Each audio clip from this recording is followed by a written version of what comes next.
It'll start rolling and then, yeah, I guess you start. I don't know how you want to like intro it or anything, Brian. Is that a prison tattoo? No, I did that. I did that when Maury. They wouldn't let me tattoo, and then Brian, Jughead. Yeah, Jughead. He was like, well, he was the one that finally kind of just said, fuck it, I'll teach him how to tattoo.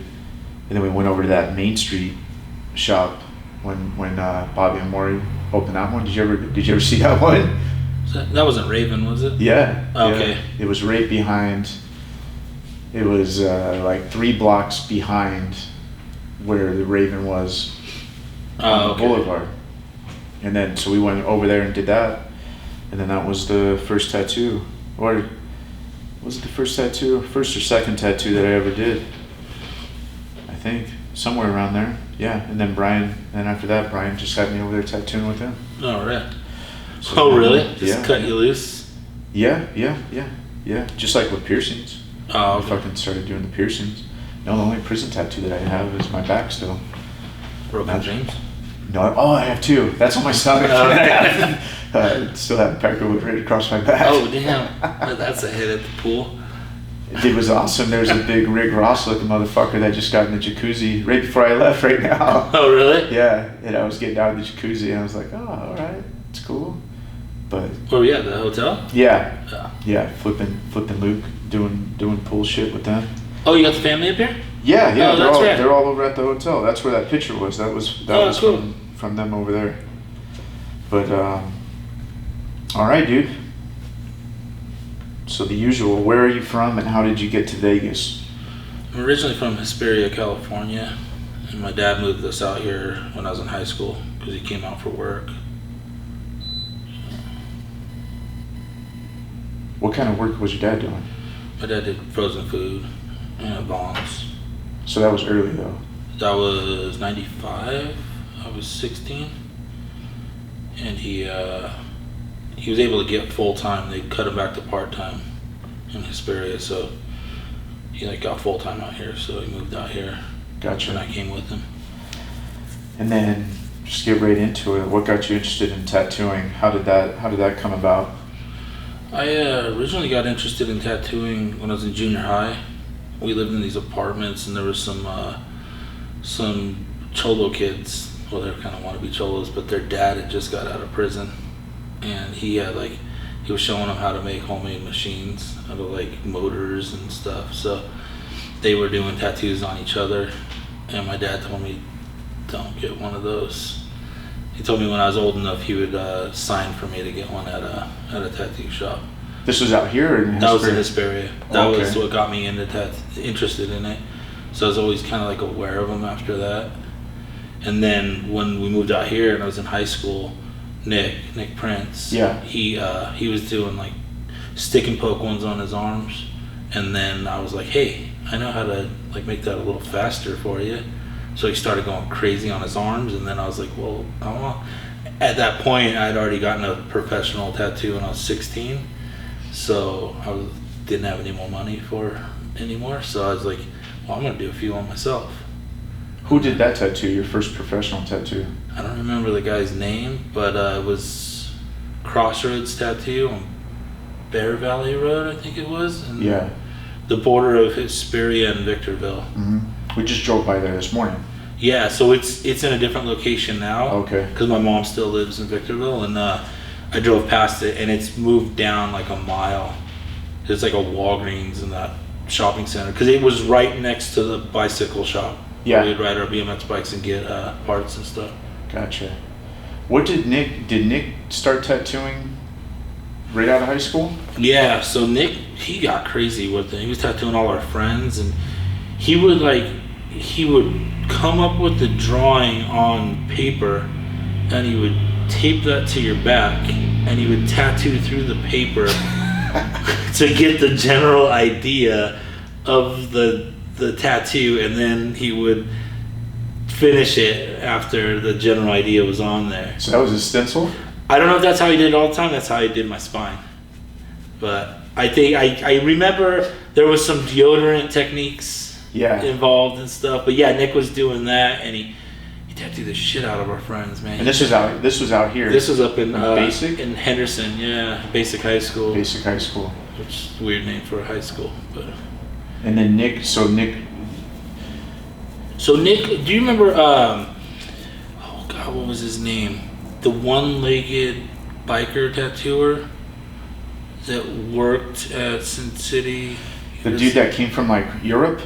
No, he was an American guy. His name was Kicker. One-legged biker named Kicker. I'm not making that up. So we were friends with this girl Shay that was Kicker's stepdaughter, and he was a tattoo artist at Sin City, and Shay somehow worked it in with Kicker that he would get Nick the apprenticeship At Sin City. at Sin City, and Nick got his apprenticeship under Kicker. I think that dude that I would think that was like Dave. Was that Dave Zero?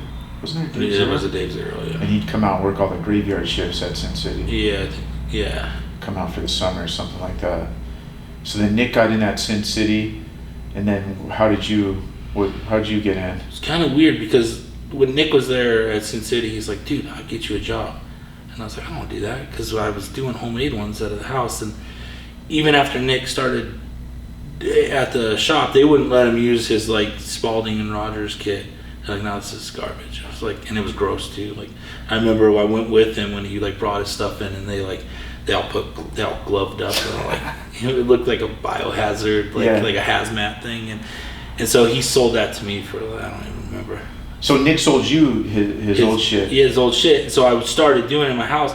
So it was frustrating doing the homemade stuff, but at least it was slow, you know. And you're just like, okay, but that shit was fast, and it's like, you know what the hell you're doing, and you're just going for it, and it's, man, you know how frustrating tattooing can be. But it was even more frustrating because no one's there to tell you what you're doing wrong. So I was like, nah, man, I don't want to do that. That shit's fucking. I don't want to do that. It's like. So you were tattooing. You were doing tattoos with the homemade machine. I was doing homemade tattoos, and as soon as I got that set up, I was like done. I did a couple tattoos, and I was like, this is fucking ridiculous. So like he had offered it to me, and I was like, well, nah, I'm good. I'll keep working at Vaughn's. And then like, well, I was like 18 at that time, 18, 19. And then I was kind of just doing piddly jobs. I was like bar backing and then delivering pizzas. This is 2000? 2000, yeah. Okay. We were at a bar next to Tattoo Asylum where you and Nick. PT's Pub, right? Yeah. PT's. You and Nick worked together there, right, at Tattoo Asylum? Yeah, but didn't I?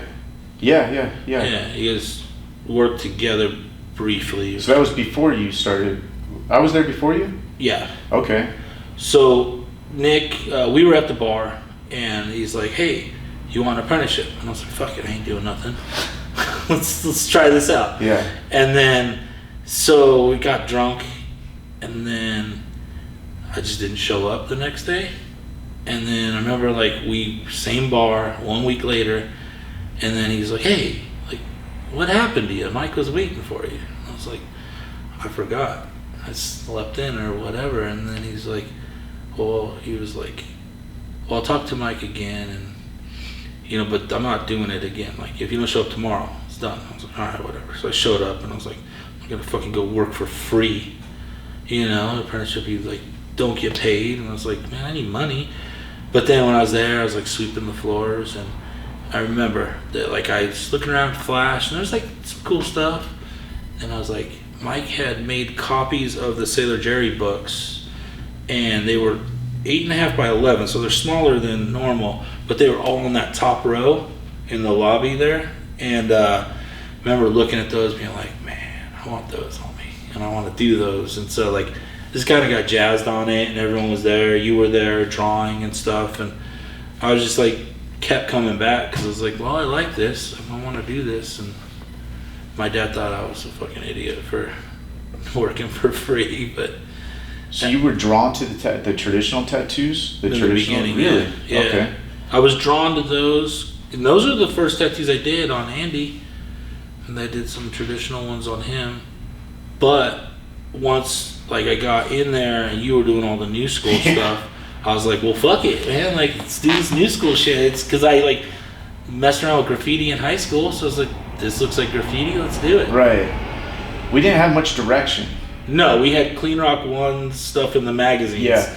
Yeah, we had Clean Rock 1, we had Bugs, Yes. we had Joe Capabianco, Eric Merrill, all those guys from Indiana were doing all that real soft, airbrushy looking stuff. Yeah. Guy Atchison was in Guy some Atchison, stuff. and then there was that, what was the guy's name that was at Tattoo Asylum? Mike that had the guy that did... Oh, he Mikey did- Selbach. Yeah, I remember he had some Guy Atchison paintings, like actual original Oh, paintings. not Mikey Selbach. Mikey G. I can't remember what it stood for. But yeah, he had a bunch. He had like a big pink octopus on his back from him. Yeah, he loved that shit. Yeah. And then again, we didn't know any better. Well, I think that like Mike, I love Mike. You know, he was great, and he was great that he gave us jobs, right? Yeah. But I remember him always telling me. I remember there's like Dave Wall pictures or something, or Dave Wall sign, or Ben Wall, one of those Walls. And he would always say, "Those guys are good. He'll never be that good. You're never gonna be that good. You're Yeah. never gonna be that good." Those Kerry are real Barba, tattoos. too. Yeah, you're never gonna be that good. You're never gonna be that good. And I just was always like, "Fuck this, dude. Like, what's this guy fucking talking about?" And then trying to go to Ink Slingers and go with Mike, and then Mike would be working on a Celtic Yeah. fucking half sleeve all day. That dude was crazy, man. And but he was funny as shit. And he had it's always weird now looking back on the different people that we've worked for, right? And then you kind of go, okay, I see what was happening there, like the things that were being said. Oh yeah. And I don't know, man. I mean, it was fun. I remember, the things that I remember about you working there. I remember the tall dude that I think they used to call Shrek, and then there was the other dude that I did the graffiti on his lower back. Ellis was one of those. He's guys. the one I gave you the name, isn't he? The Buddy He's the one I Holiday, gave yeah, you the 'cause Buddy that- Holiday name. Those big black rim Yeah, glasses. and he was just talking shit. Yeah. He was like, "Yeah, Buddy Holiday." He was like more like Holiday because motherfucker can't tattoo. Yeah. Yeah. Yeah, he's like, because you got holidays in your lines, which I did because we were doing those like built up new school lines. Yeah. And they were actually holidayed. Yeah. And yeah, he said it because I've always gone by Buddy, but then he said Buddy Holiday, and then Mike fucking heard it. Mike Yeah. put it on Mike's like, I'll let you design the business card and I'll put your name on it. And he fucked with me because he put everyone's name on the back of the card. He put Buddy Holiday, the Yeah. shop bitch, and it sucked. I remember that day. I remember that day when he said that. Yeah. And we were all just like, "Oh shit!" And it did. It stuck, and it's still here. Yeah, I've tried to ditch it a couple times. And No. But yeah, all that stuff even was Yeah. all with like a 3. So and this- then just filled in. This pumpkin, so I started there on the 24th of February. You gave me this on my birthday, the 28th. And I remember, like, I was fucking... Really? I talked you into that early on? Yeah, 4 days. And I don't even think it was done. I think that we, like, you built up the lines and did some, like, purple undertones or whatever. I don't think we got this done in one session. And then I went to this fucking bar, Moose McGillicuddy's, had, like, nickel beers or something out there. It's freaking bleeding everywhere all over the bar, but I was, like, so proud. I was drinking with his hand, like, so everyone could see my tattoo. I think I was doing purple. The purple undertones came from, I remember having a discussion with like Justin McCroy about trying to not use black, so yeah. using purple. So that was the reason for that. But yeah, we were, when you were talking about building lines like that, it was double lined with a 3 and then filled in Yeah. with a 3, and that was how all the tribal and all that shit was done. That's how you got those crispy points, though. Got those crispy points, man. Homework's holding up. With the apprenticeship, did Mike, I don't remember Mike, what that consisted of outside of him talking shit to you. Like, did he teach you how to make needles? Did Yeah. he teach you how to make ink? Or I was making everyone's needles from scratch, the little 1,000 packs. Yeah. I'd have to group them, and then I put them on the bar. And I remember you, so everyone would like rip the needle off the bar, Right. and then they would throw the needle in the sharps container, and they'd throw the bar in something else. And I would take those bars and I'd make everyone's needles with them. And I remember you going like, "There's ink on those. You really should scrub those before you put them in the autoclave." And I was like, "I'm supposed to put these in the autoclave?" So it's like all this fucking blood and ink, and I'm doing it barehanded, soldering the shit. Yeah. And I was like, "Oh, I guess that makes sense." Yeah, it's. I remember grabbing, reaching into the ultrasonic. Oh yeah. Barehanded to grab tubes and shit out, and Nate, New Orleans Nate. Oh yeah. He was the Lucky one that was boy. like, "What the fuck are you doing?" But it again, and we'll get. That's one of the questions later. Was dealing with people like when you see them doing dumb shit. Whose responsibility is that? Is that our responsibility because we didn't tell them? You know, we haven't went through everything and had to lay everything out. You know, some people we just assume that everybody knows what we know sometimes, or you hope, right? Because Yeah. you're hiring them. And that is true, and that I see that a lot with like a shop helper or something like that, where like you just kind of like give them the rundown and you expect them to know everything, and then they're like touching the phone with gloves, and you're like, "Oh no, Right. you know." And then yeah, it's like that with tattooers as well. Luckily, I haven't had to deal with it that much in the last handful of years. Tattooers. Like not being on the same level of cleanliness or whatever.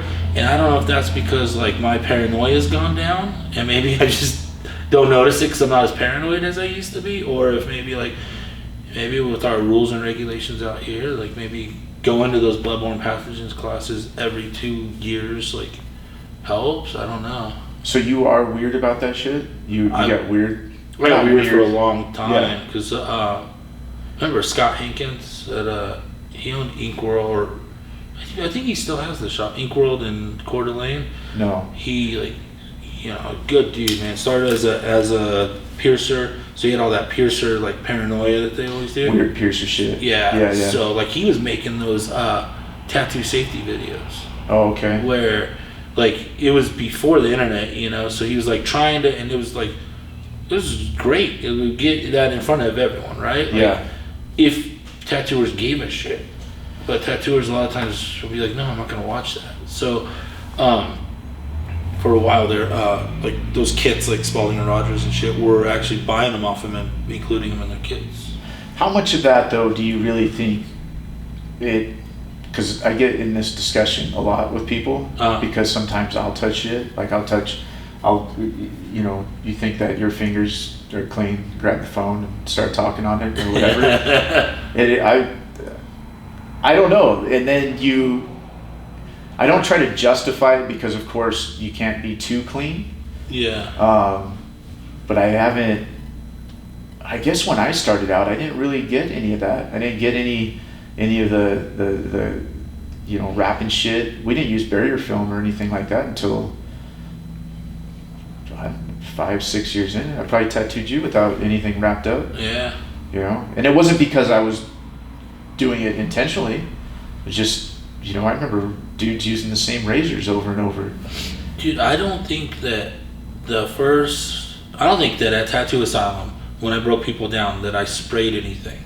I did one time that I remember, because like no one had you spray down their shit after, right? And I remember one time Mike tattooed a guy that was his like girlfriend's brother, and he introduced me after, and he goes, I remember his name. His name was Guy. He goes, "Buddy, this is Guy." I shook his hand. I'm like, "Nice to meet you, Guy. This is Buddy." He goes, "Guy has hepatitis C. So all this blood, which was all over, remember he used those gurneys, not massage tables? It was like this fucking big hospital gurneys. Yeah. All over that gurney.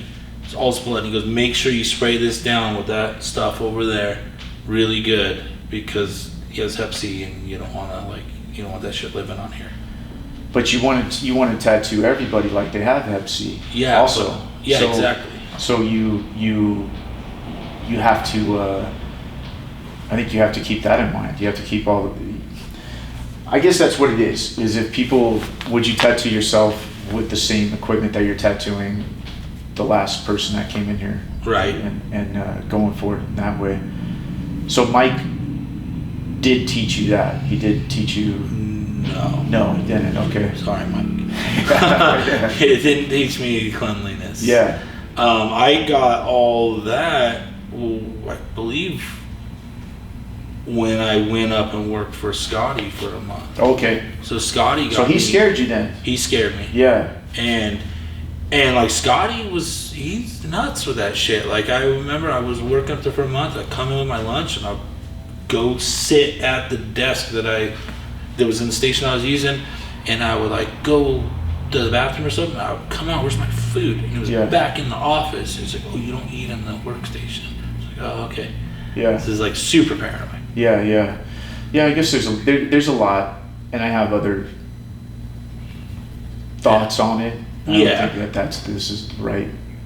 Place in case. Yeah, like I think that it was good being like newer to tattooing that I got that, because like tattooers are just like, we're doing things with people's blood and stuff, but we don't have like the education behind it. Right. You know? Right. But if you go to the hospital, if you're ever in a hospital and you like, the nurses, they come in, they give shots without gloves on and everything. Right. Before they leave, they just hit the little thing on the hand sanitizer.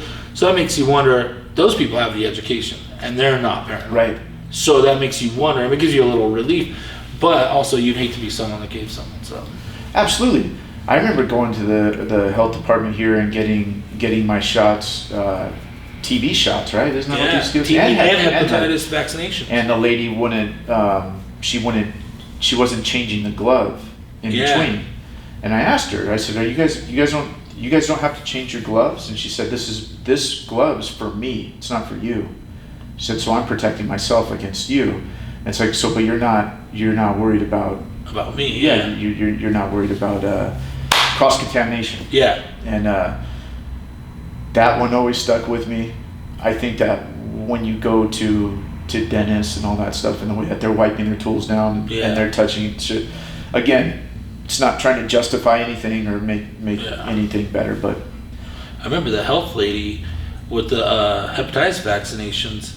She had all these Band-Aids on the sharps container, like like ready to go, like one side pulled off and all stuck to it. So she's pulling that off to put on you, like, so it's like assembly line, and you're like, that's gross, man. Like, I don't get near my sharps container, you know, like, let alone put a Band-Aid on there. When you first started tattooing, did you have to show the apprenticeship thing to?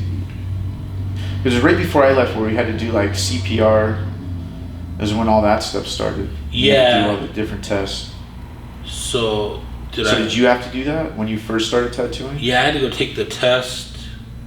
Like the like 100 question test, and then start my vaccinations and TB test. And then the lady, I can't remember her name, but she gave me my health license. They printed it out, she gave it to me, and I was just an apprentice. I was starting my apprenticeship, and she called the shop. So before I even got to the shop, Mike already knew that she fucked up and gave that to me. And I was stoked. I was like, I'm a tattoo artist because I got this fucking card. And I came through the door, and he goes, so here, you got your card. And I was like, oh. So I gave it to him, and he held it. What about with like machines? Did Mike show you anything with machines? Mike showed me a little bit here and there, you know. I think with machines, I got a little bit out of my apprenticeship and stuff. I know it seemed like Nick his machine would give him problems. He'd buy a new one, or whatever. And then Mikey Selbach, he would always tinker with machines a lot. I think that's where I got most of it in that time. But I would say the most I learned about machines, which I should have paid more attention, was when I lived with Ryan Downey. Yeah, right? Right. Should have just lived in that garage when he was working on stuff.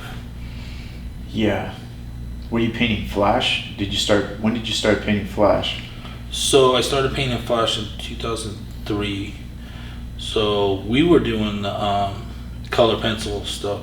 Yeah. And then I remember Roger telling me, Roger over at Pussycat still. We were working together at Tattoo Heaven, which is since closed, whatever, shitty shop. But he was like, buddy, I want to teach you how to paint. And I was like, nah, I'm doing these color pencil things, you know? And then Downey was like, hey, I'm showing a few guys how to paint this whatever day, and just come by and I'll show you with them. So I went by and did it, and then Roger was pretty pissed off at me. He's like, I tried to show you how to paint, but I'm not cool enough, and you fucking, this guy wants to show you. But then we started feeding off each other and painting a lot. We started painting Flash together and stuff. And that was that at Pussycats? Was that when Ryan was at Pussycats? That was when Ryan was there. I wasn't there yet. Because I was also trying to get Ryan to show me how to paint. Remember that. And I was trying to get Kent to show me how to paint. And nobody would show me how to paint. Because I went out, when I was still going out to California and just showing people portfolios and going to shops and everything. And I took all my Prismacolor drawings, my little folder of all that shit, and went to Shamrock, and it was like the third time Chris Garber was in there, and finally he was looking at my stuff, and he said, he went in the back and pulled out something like that size, and it had a Statue of Liberty or something on it, and he said, wouldn't you rather have a painting instead of these stupid fucking colored pencil drawings that you're doing? He's like, you're wasting your time doing this, you're gonna learn more. And I said, all right. So then I went back to Vegas and I started painting, started just doing it. And I still have those horrible paintings. And then Kent finally came over and started showing me some stuff. And I think he got so tired of me just fucking shit up. And then I also think that it might have been, finally I was showing Kent that I had interest in something other than new school tattoos. Yeah. And that's another thing, you know, like now I get it. Now I get why, you know, when you know, I could walk into Kent's station and I'd go, how did you do that? Or what needle did you use? And he would go, I don't remember, dude. Well, what color was that? I don't know, man. Like, I don't remember what color that was. And he has it fucking poured out. And I didn't get it. I didn't catch on that he was just not wanting to tell me shit. Yeah. Or at least I don't think he did. Or maybe he just didn't want to talk to me. I don't know. And but yeah, we had at that time. So you left Tattoo Asylum and went to Tattoo Heaven? Yeah. So briefly, so I was at Tattoo Asylum, and then Mike was always threatening my life and just being really Mike mean. Stevens? Mike Stevens. Yeah. You know, Mike was like, he would be having a bad day at home, and he would, you know, come and take it out on you, which I get, because it was an apprentice, you know what I mean? He wanted me to earn it and all that. Yeah. And so, like, one day I was already tattooing enough, and I got pissed off at him, and so I just packed my shit, and I was like, fuck this, I'm out of here, dude. And so I went and worked for Sharky. And on the Wild Side. Yeah. And remember, he had all those on the Wild Sides all over town. I worked at the busiest one on Sahara and Maryland, and do you remember those? He would like have those radio advertisements that said like, if you get a tattoo, he also had coupons too. If you did a tattoo, you get a free razor scooter or a free oil change. Yeah. And you do this tattoo, and you give him a fucking certificate, some oil change place, or some certificate for this razor scooter. Yeah, he had those ads he had them on the radio, and then he also had us, because that was the first shop that I whatever you want to call it, whatever I did there, and he would have us go to all the apartments and flyer the apartments and put shit on all the doors, and yeah, and that isn't that weird though, to think that we worked at a shop that fucking. And he made you pierce. Yeah. Did you pierce? So he had these guys showing me how to pierce. And I remember that, like, remember Mark Rude? Yeah. The guy that drew all the Misfits album covers and shit? Yeah. He was tattooing there. Yeah. But he refused to pierce. So, like, these guys were showing me. I was like, yeah, oh, I think I need another day. You have to show me. So, like, I got out of it for long enough. And then, like, one of those dudes was getting sent to another shop. And Mark's like, you're going to have to pierce because I'm not doing it. So I remember, like, piercing a fucking tongue. And then the thing got, like, the barbell like lost connection The with changeover or whatever it was called. Yeah. Transition. The transition. Yeah. Well, the needle thing was like it lost connection with the barbell in the middle of the tongue. Yeah. And I couldn't pull it out. I was like pulling this chick's tongue. I was like, Yeah. And I had to unscrew it. Yeah. And then she still wanted the piercing, so I had to do it again.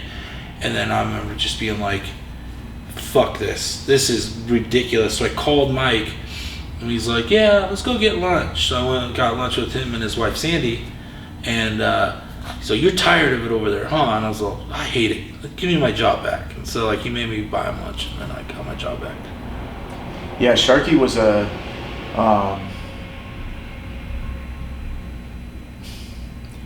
When I went in, that was the first shop that I went to.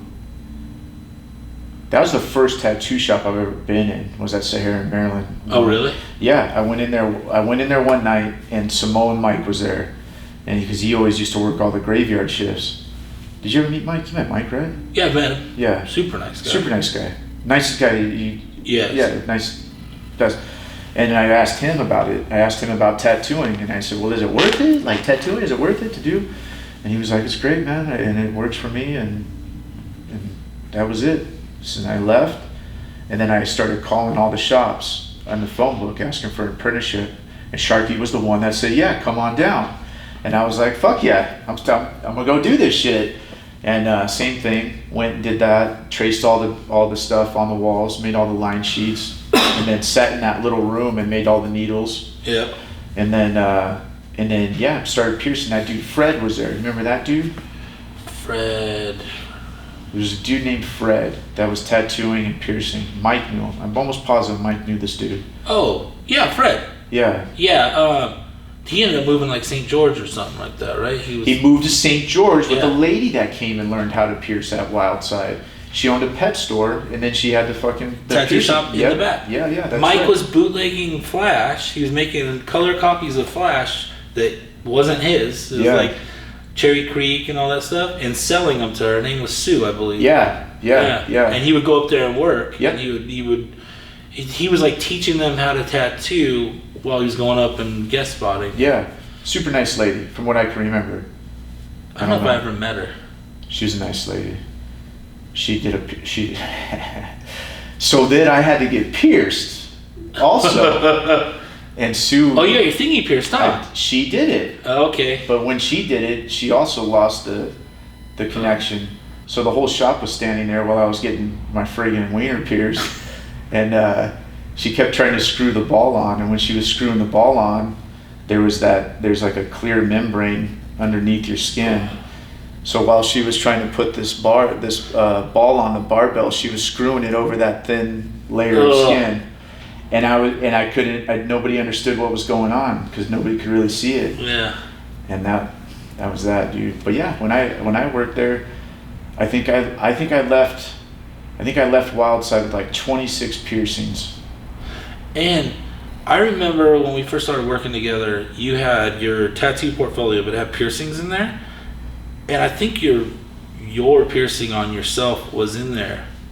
It might have been. Because I think you were holding it up and you could see your tattoos and you could tell it was the guy who was holding the junk. And I was like, that's how I knew you had your stuff pierced. Because we were trying to figure out one day, we're like, we know those tattoos and that's probably Those tattoos were pretty distinguishable back then. Did you have to pee sitting down or was it good to go? No, it was cool. It lasted. I took it out after a couple of weeks. Oh, okay. Yeah, and then I left and I had my knuckles pierced. I had the back of my head pierced. Fred did those too. Oh man! But that was what got me the job with Maury, because I didn't have any tattooing. Sharky fired me, and I don't want to talk bad about Mark since he's not here, but that was the reason why I got fired. And then I thought that was it. I thought that I wasn't going to tattoo anymore. And then went up to Raven, same thing, making the loops on my bicycle, just riding around all over Vegas trying to get a job. And then Maury ended up hiring me to pierce. And then Brian fucking did that. So then that was, and then it went from it went from Sharky doing that, and then Namari, and then Sharky coming and buying Raven like the week before Christmas, and then he told Mo and told us to get the fuck out, and then everybody wanted to hire Mo, and then nobody would hire me, and then Mo talked Mike into giving me a job over at Tattoo Asylum. So yeah, I mean, I'll that's what I mean. I'm not like talking shit about Mike. He was just fucking nuts. Yeah. And it was fun. And honestly, I wish now that I could go back to that, being the person that I am now, and being able to hang out with Mike, because it would be a fucking trip. Yeah. It would be crazy. We'd love it. We'd love it. You know, not having to deal with that fucking bullshit. And he was trying to teach us something. You know, he really was. Mike was like, he was funny, like, he would do weird things that, like, he loved you. He didn't want to let you know that he loved you and wanted to help you. Right. He'd be like, oh, you're a fucking piece of shit, blah, blah, blah. And, like, remember, like, he would always have food for me. Like, he was a chef before he tattooed. So he's always taking his wife to, like, these extravagant dinners and shit. And I never realized that, like, I was getting a whole chicken. I was getting a whole meal.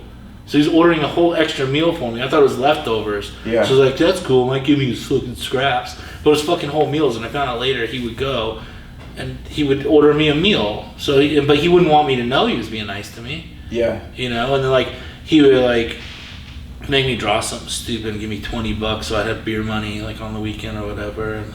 But, like, probably just threw the drawing away, didn't give a shit, but wanted me to, like, earn it and, you know. Yeah, I don't even remember how as far as treating you as an apprentice, I don't remember knowing what I don't even think I knew what I was supposed to do. Yeah. So I don't even have any, like, recollection of that. But that's what we were getting ready to talk about, painting with Ryan. My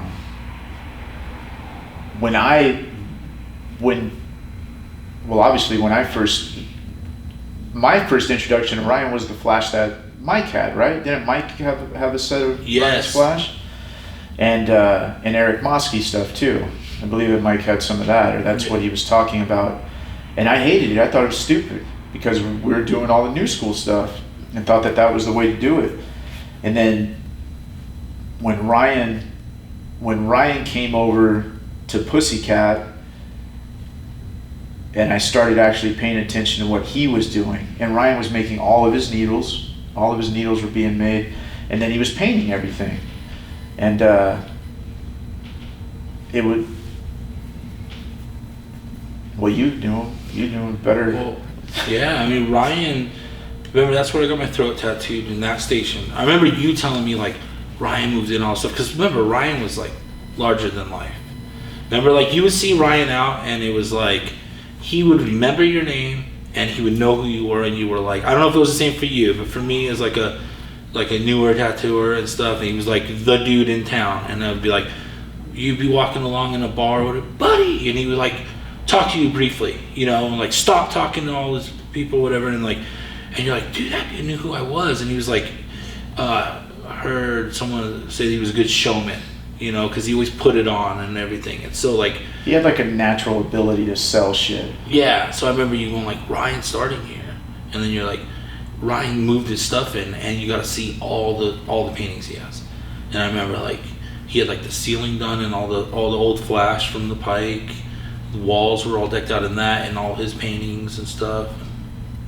Yeah, he brought something. Well, obviously Dirk, we can't not talk about that. What Dirk allowed us to do with that freedom that he gave us, there was nothing like that in Vegas. There was no other shop being ran like that in Vegas that I know of. I don't know anybody that was under rent and was able to come in and out and do whatever they wanted. And looking back on it now, I don't know how the shop survived, but it did. It's yeah. And I think that obviously, I mean, I would think that without Pussycat, then how many other shops in Vegas, how many other good tattooers wouldn't have been able to get better. Yeah. I mean, because you didn't have to worry about the price. You could hook someone up if it was something you really wanted to do, because you had your rent paid beginning of the month, and then like you just had to get your money before the end for the next month, and you had all that freedom. You could be like, well, it's my friend, he wants a sleeve, I'm doing the sleeve. You didn't have a boss breathing down your neck and being like, well, you didn't get paid for that, or. And we're building our portfolios at Yeah. that time, right? I mean, for me that was my second year, I think, second year of tattooing, and you were still getting. You came after I left, right? Mm-hmm. So I that started was. in 04 there, You started at Pussycats in 04? January 1st. 04. Oh yeah, so I was way gone. Yeah. I was already out. Yeah, I was gone to California. But that the way that, because that was the shop, right? Like Yeah. that was the shop that everybody wanted to work at. Yeah. And once you got there, then it was like, okay, I made it. Like this is it. Like this is it for Vegas. And I mean the crew that was there back then was, when you really think about it, I mean, because Kent was like the only guy in Vegas doing traditional tattoos. Yeah, Ken Kelly was doing a lot of Japanese and traditional. Yeah, so he was the only one really doing true tattooing Yeah. at the time. And then Victor was the one that was doing like kind of the crazy shit. Victor Whitmill, he was doing like very organic, but then he would knock out like a really awesome portrait and Yeah. stuff like that. So he was very well rounded. Yeah. Yeah, I feel like Victor, I mean, he didn't want to be really known, it seems like, or whatever. But a lot of people forget about that dude. Yeah. He tattooed Mike Tyson's face. Yeah. He did Mike Tyson's tattoo. And he was a super nice dude. See, I never met him. Yeah, he's a super nice guy. And he had another one. So he was probably the first one in Vegas that had a private studio, Yeah. right? So he had the first shop, the first private studio in Vegas. And I remember going to that and also trying to figure out how the fuck you make something like this work. I didn't get it. And, appointment only. And I think Kent was, well, I guess we were all going appointment pretty much only once we went to Pussycats, which was wild to think that you would even attempt that early on. I was really nervous going over there because of the appointment only deal, but I lucked out that all those guys, so they were all really established, and all like the little stuff, because they had a good reputation. Yeah. So all the little stuff that would come through the door, they didn't have time for.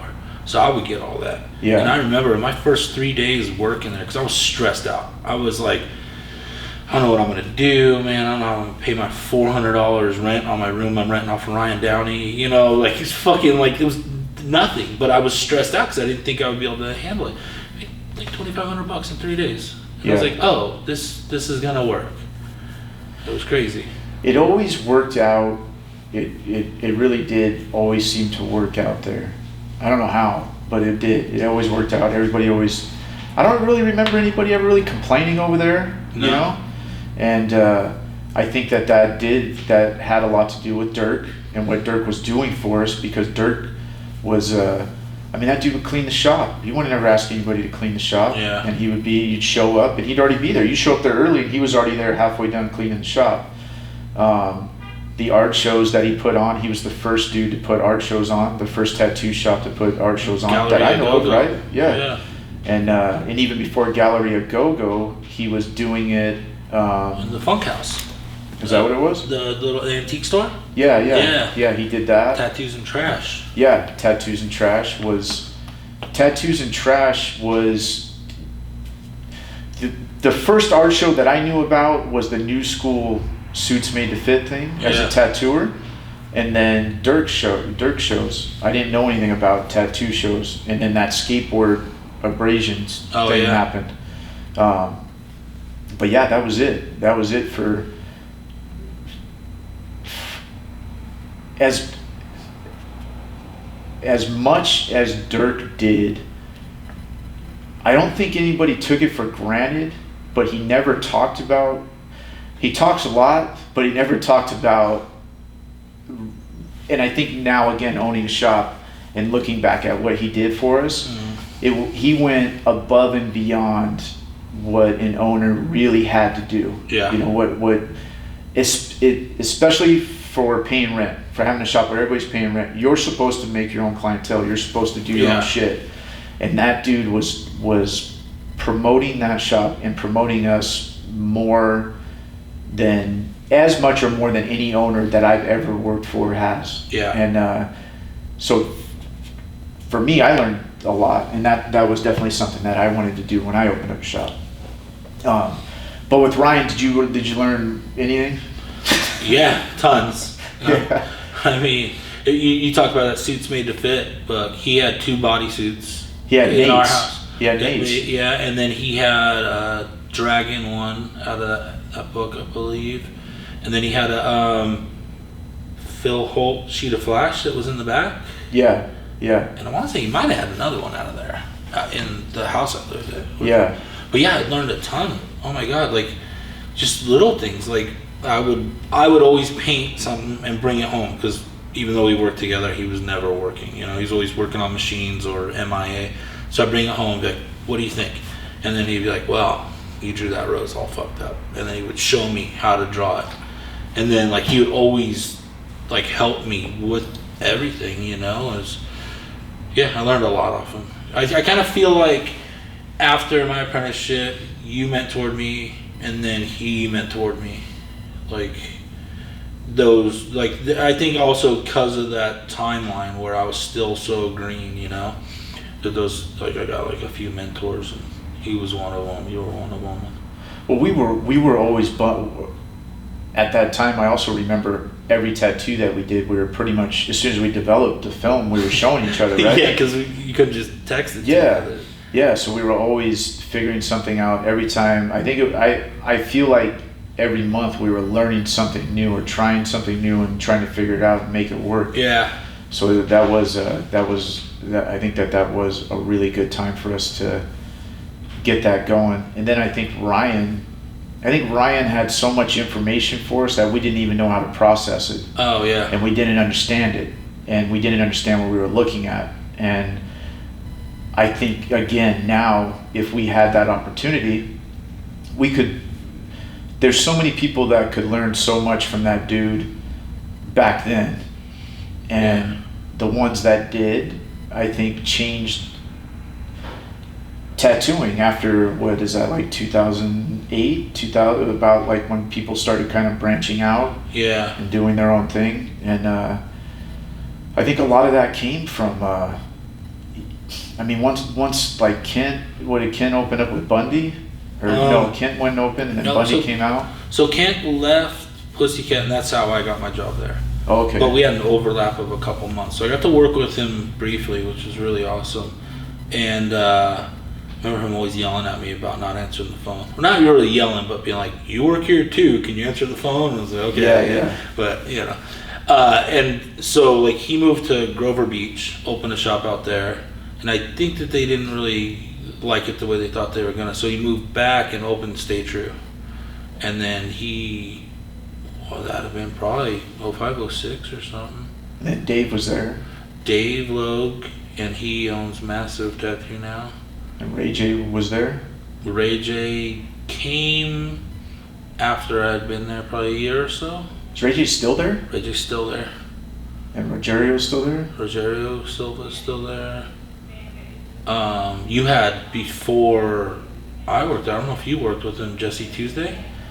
I took Jesse Tuesday's spot. Okay, and he did Ken Kelly's back. Yeah, that was the first time I heard of Jesse Tuesday. So Jesse Tuesday's brother, Riley Baxter, still works there? Yeah.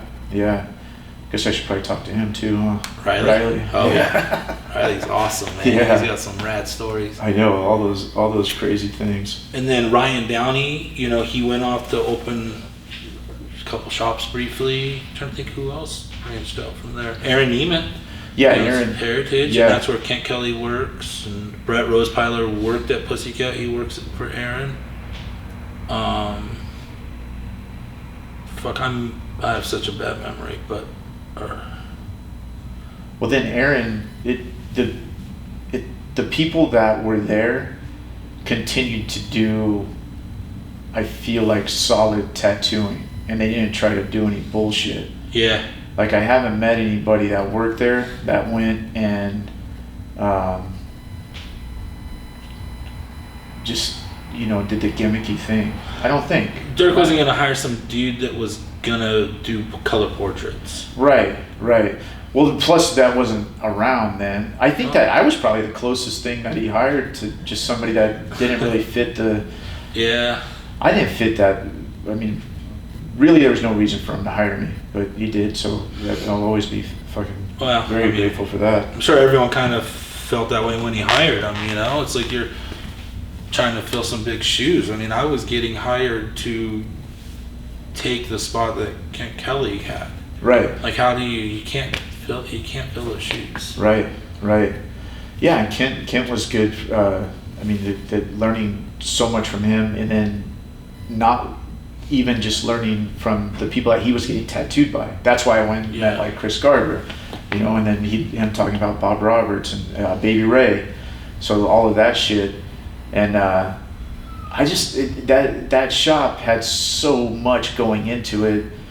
Even just the sign, the sign's got to still be there, right? That everybody would sign. Oh, yeah, that big, the big canvas. Yeah. It's got the Pussycat thing on it. Everyone sign. Yeah. All the tattoos that come through the door. Yes, that's why I did that at my shop. So he told me when I went up there, I was getting tattooed by you, and he's like, something about signing the board. And I was like, oh, you get to sign the board? He goes, something about, well, you're still an apprentice, because still an apprentice. Right.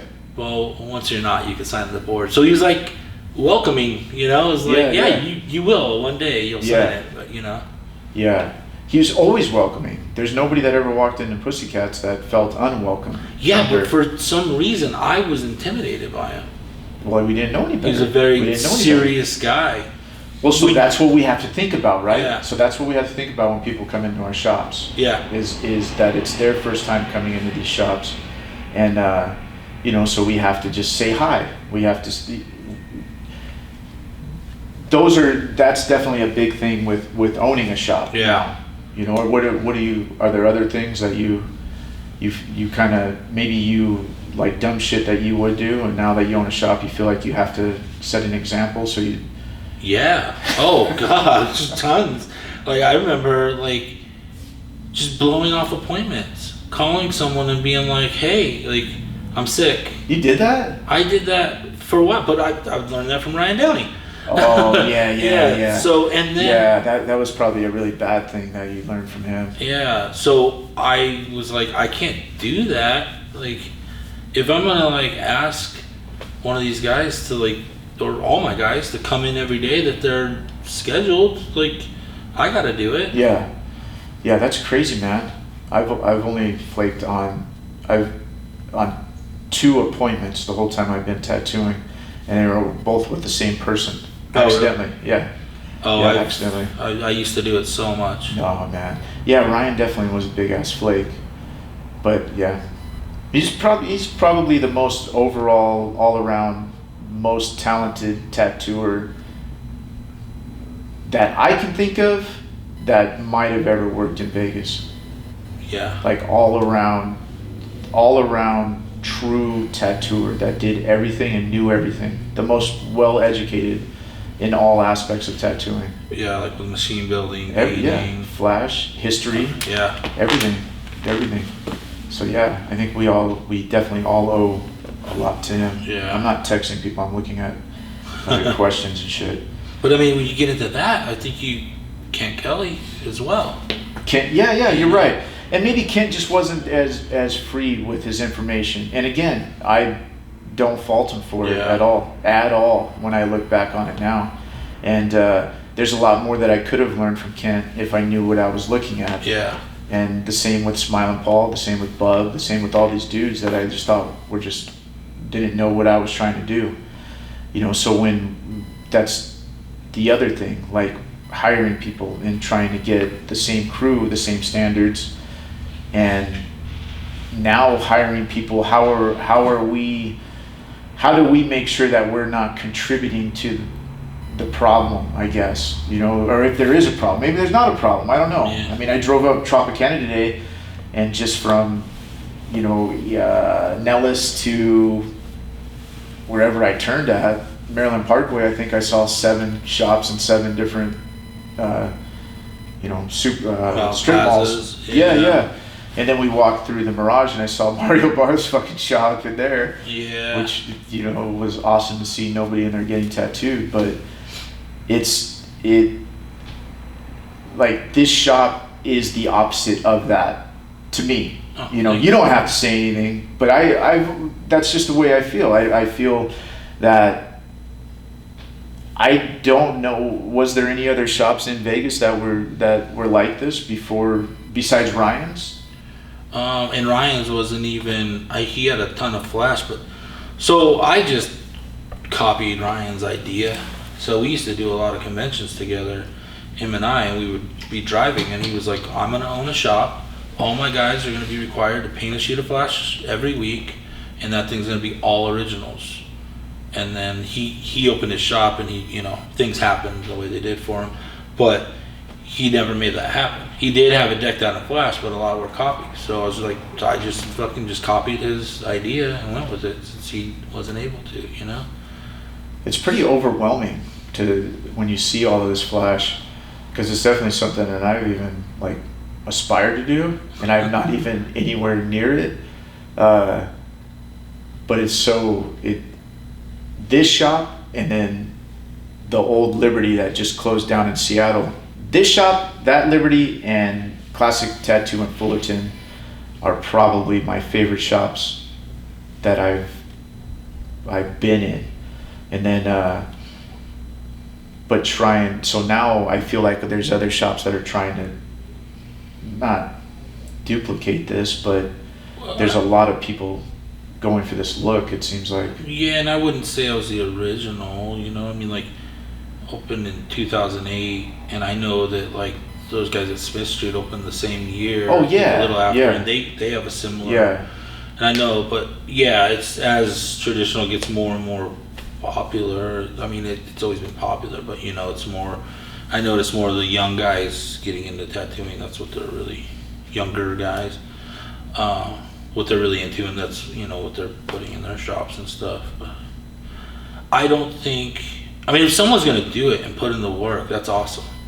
Because so many times, there's so many tattooers that come through here and they're like, yeah, I want to do this at my shop, but no one will do it with me. And I'm like, well, you can fucking do it. Right. Like, there's no excuse. You're just making excuses. Right. You know. Right. It's a lot of flash, though, dude. This is a lot of. I think it's close to 1,500 sheets now. Yeah. I got this stack right here that we haven't even hung up. I think it was like 40 sheets right there. How many did you do here? Did you do a lot of them? Eric did one a week. Yeah. On average. Yeah. I did quite a few. And how long were you here? 5 years. Yeah. Yeah. You came over when we got in this location. Yeah. Like not long after. Yeah. What made you want to open over here? That was definitely something I wanted to ask you. Because if you would have told me you were opening on Fremont Street, from the Fremont Street that I remember growing up, I would have fucking thought you were crazy. Dude, I lucked out. I mean, me and Dave Logue, we were talking about doing a shop together when we worked at Pussycat. We were talking about eventually doing a shop together, and so Dave was like, we need to do downtown because all the freeways intersect there. Everything's built around downtown. Your rent's going to be more affordable. And he's like, tattoo shops are always in bad neighborhoods anyway, so it doesn't really matter. And then Dave, he ended up getting married and did something with his wife, a different shop. And then when I was like, it's funny because we looked at a spot. We didn't look at it, we just drove by it, and he's like, that would be a good spot. And that was like our first location here.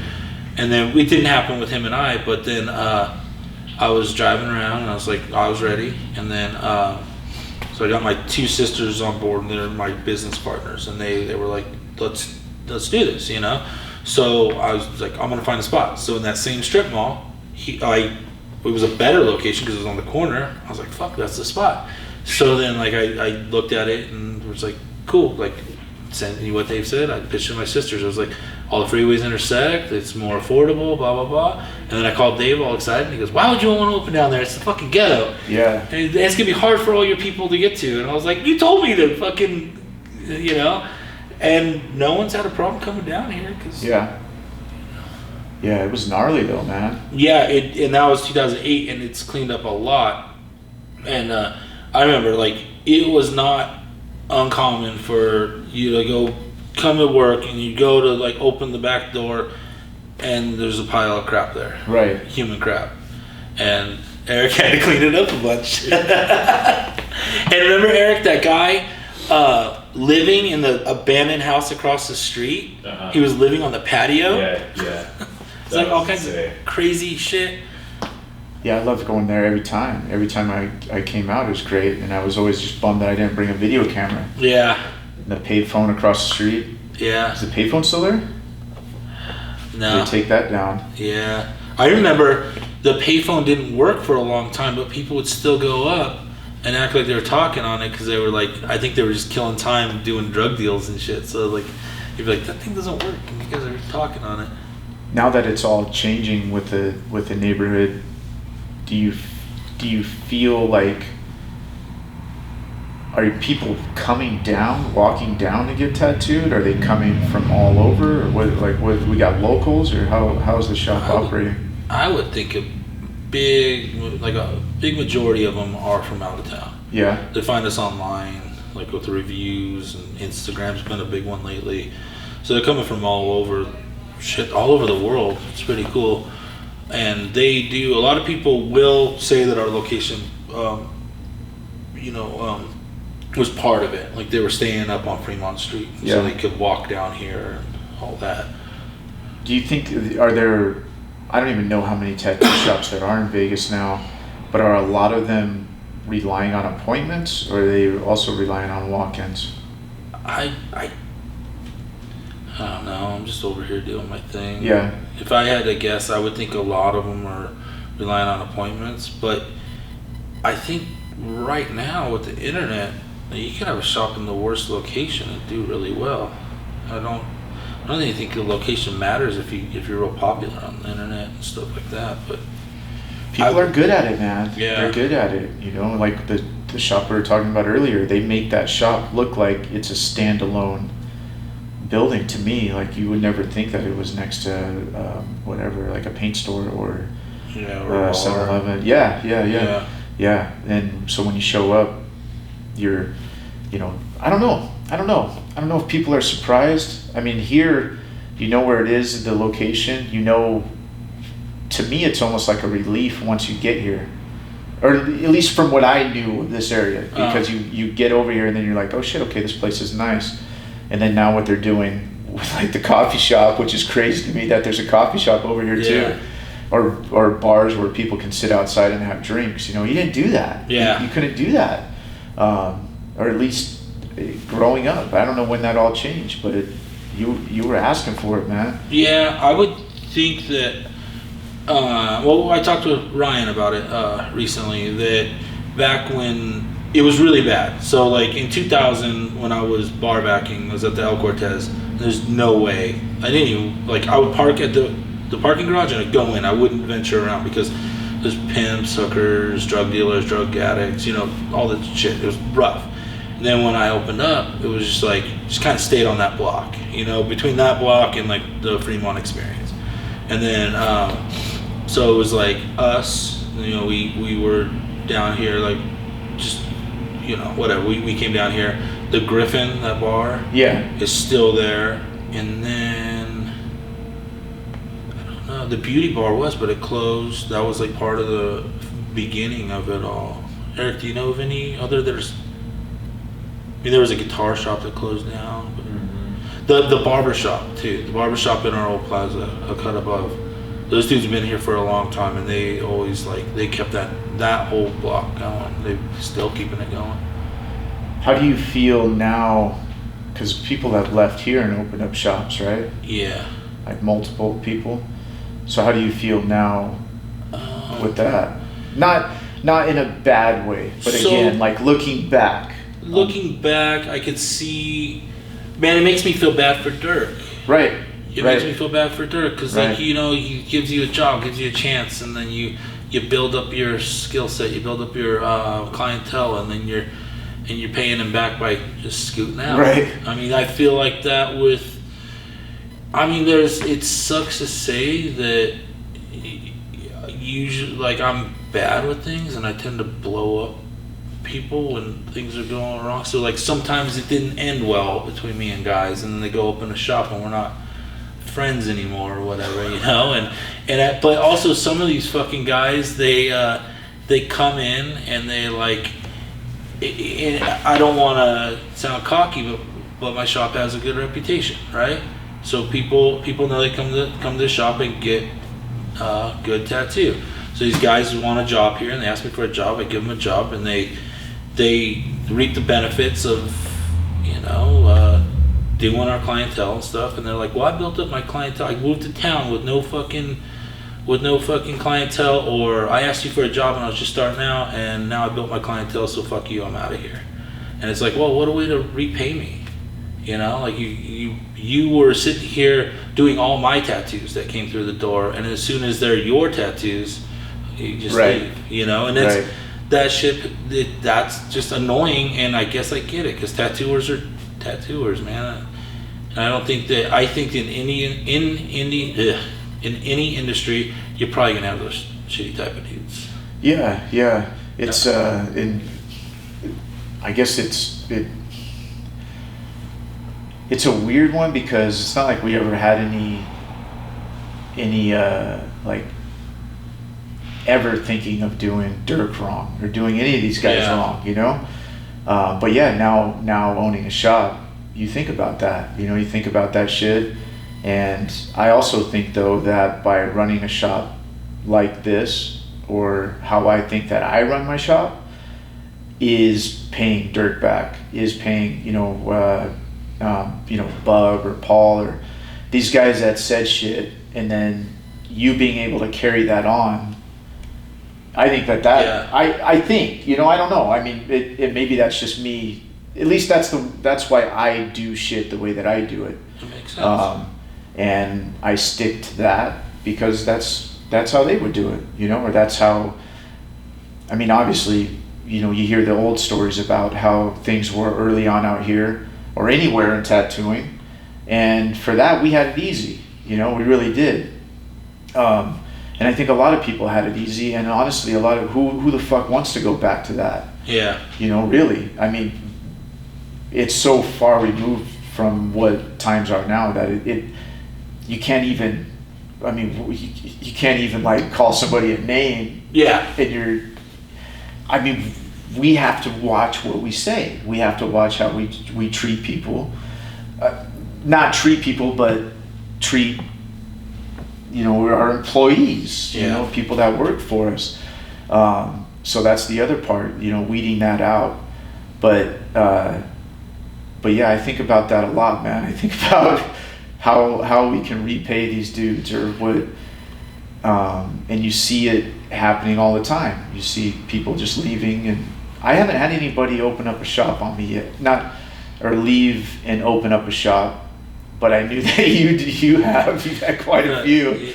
I'm thinking only a couple that I could think of. I thought you had 5. Well, I had like 2 dudes like left different times, didn't even work together, but now they own a shop together. Right. And then like one guy, when I was first starting out, he offered all my fucking guys jobs. Eric was an apprentice at the time, offered Eric a fucking job. I think tattooing. Yeah. You can be a tattooer. And like that dude fucking offered everyone jobs and no one left. You know, and yeah, that dude was a fucking clown though. But yeah, and who else? I'm trying to think. Can you think of anyone else, Eric? I was trying to think. Oh, no. Tub's open Yellow Rose, right? Or not Yellow Rose. But that wasn't here in town. Oh, okay. I'm trying to think of. And then Kyle bought that shop off of Kent. I don't know if that really counts. Yeah. Oh, that one doesn't. You don't count that one. No, because he went and worked for him for a long time and then bought it off him. I don't really. So now with keeping people, like running, I don't know, like not being nicer, just being, do you feel that you could be true to those things, true to what you believe in, and true to say what Dirk put in us or Mike put in us or Ryan and all these other dudes, be true to that and still continue to be successful in Las Vegas as a tattoo. Yeah? Yeah, I think so. Yeah. It seems like it. I mean, it seems like it's established. There are no gimmicks here. Yeah. You know, so people aren't just coming for that and leaving, where I still think there's a lot of that going on out here. Yeah. And a lot of people still want to be a rock star out here. And I think that those are the ones that are gonna weed themselves out eventually, or they're gonna get slower. Yeah. They're gonna have to, and by the time that they get slower, they're gonna lose so much respect from the rest of the tattooers around here that they're not gonna be able to get a job. I think. Yeah. I don't know. So I think that that's where things will go with tattooing, and you know, who knows, man? Who knows? I think we have to stay on our toes and be prepared for, Yeah. you know, the next regulation or whatever comes our way. But yeah, I think that's. Is there anything else you want to talk about? I don't think so. I can't think of anything else. I mean, we could keep throwing names out there, but Yeah. I was trying to just get more of like a timeline, because I mean, early. What was the shop that Boom and Justin Trey owned? What was that shop? Well, Trey, I think still has it Pricks. Oh, really? Yeah. I mean, as far as I know. Yeah. It's still there. I pass it once in a while still. Because it was. Trey was always a nice guy. Yeah, super nice guy. But that shop was doing with those guys, with Boom and Justin and them, with the new school stuff, and Justin's still doing solid tattoos. I haven't seen Boom for a while, but those guys are still doing it. Yeah. I can't think of any other shops. Starborn was was I don't know where that's at. Starborn's still around? Closed, but Cornfed's still tattooing. Yeah? Yeah. Where's he at? He's at some shop across town. I can't remember the name of it, but I follow him on Instagram. He's still putting up tattoos. Yeah. Still killing it. That was another shop, right? Because that had Spike Magic. Magic. We didn't even talk about We Magic. didn't talk about Magic. Magic, man, the man. right Yeah. there. Yeah, that's another dude. That's so you had Magic doing all the black and gray, the fine line stuff. All the Cholo stuff, the portraits. Yeah. He did this car on my arm. Yeah. I don't know why we didn't mention him earlier, because he was the one that tattooed me the most. Yeah. Back in the day. Yeah. Magic changed the way that I tattooed, the way that I lined tattoos, watching him tattoo. Really? Yeah. Watching him tattoo at Starborn. I don't remember who he was tattooing, but he was doing a name on somebody's wrist. It might have been Danny Knight? Oh, yeah. Danny worked over there, right? Danny did, yeah. He was doing something. Maybe it was, I know Danny was there. But I remember watching Magic in the way that he was lining, and he was going so slow, and at the time I was just going so fast. So that literally made me change the way that I approached tattooing. And then he sat down and showed me how to do lettering. Because I remember when he did that name on Ryan's stomach. Oh, yeah. That was the nicest name I had seen in person, I think. Was that Olive's Uh-huh. name? Yeah. Yeah. So then he set me down, showed me how to do that, showed me the needles, and I still use those same needles. That's crazy. Yeah, how did we forget about Magic? Yeah. I remember him telling me too, told me the type of needles he used when he did like names and stuff, and he told me that he would put 1 drop of water so it would cut it down a little so it wouldn't spread as much over time. And I was like, wow, that's pretty fucking smart. I wonder if he told me that too, because I mentioned something like that to other people as far as almost why prison tattoos will stay kind of in place. Yeah. Or the old I just saw this dude I was tattooing yesterday had a tattoo from Franco Vescovi? Yeah, I don't know Is that how how to you see his pronounce it. name? And it was 18 years old, this angel, and that thing was beautiful still. So that's now, I mean, I can't imagine somebody well, I guess we have a lot of tourists, right? But just seeing all the old tattoos, I mean, I still see yours, obviously. Yeah. But yeah, man, Magic, Starborn that shop was a powerhouse at that time. With Brian, Spike, do you remember Spike? I remember Spike. That's where Aaron Neiman got a start. Yeah. Yeah, Mark Magic. Rude worked there for a while. So I remember when Magic did my Hepsley, Mark Rude brought over his drawing book and let us pick out of it some drawings to add to it. Cornfed owned it. His wife Sandy. Yeah, that was a cool shop. You go in, there's a smoke shop downstairs, and Yeah. you go upstairs, and that's where the tattooing was. Really weird. I always thought that was normal because in Las Vegas, it's Right. every place is a fucking smoke shop, Right. tattoo shop.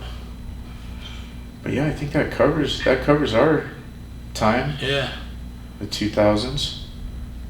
can't wait to hear Mo's story. I know. I've heard a lot of them, but he's got some good ones. I've got Mo and Bub at the same time. Oh, really? Yeah, Awesome. yeah, yeah. Tomorrow morning, so I'm looking forward to that. Eric, are you looking forward to that one too? Yeah. Bright and early, huh? Was it Should we like go? No, I'm up at 6, so Just sitting. we're going Listening. at 9, I think, right? 9:30. Yeah. Dude, I was just looking at Magic's tattoos. Dude's fucking gnarly. I have like Even still, look at his fucking dragon. Give a close up of it. Yeah. Fucking. What's wrong? There's nothing wrong. That's Yeah. great. Isn't that crazy? yeah, there's No, I meant gnarly as in tight. But it's so funny because he's like really he pushes his DJ shit so much more than his tattoos. yeah. Well, because he's retired. Oh, okay. I didn't know that. Yeah, Oh, he's retired. Wait, he's What? not tattooing at all? Last I knew, well, he'll do like he'll come out of retirement for like a week or two or whatever, and then I think he gets enough people like asking him, and then he'll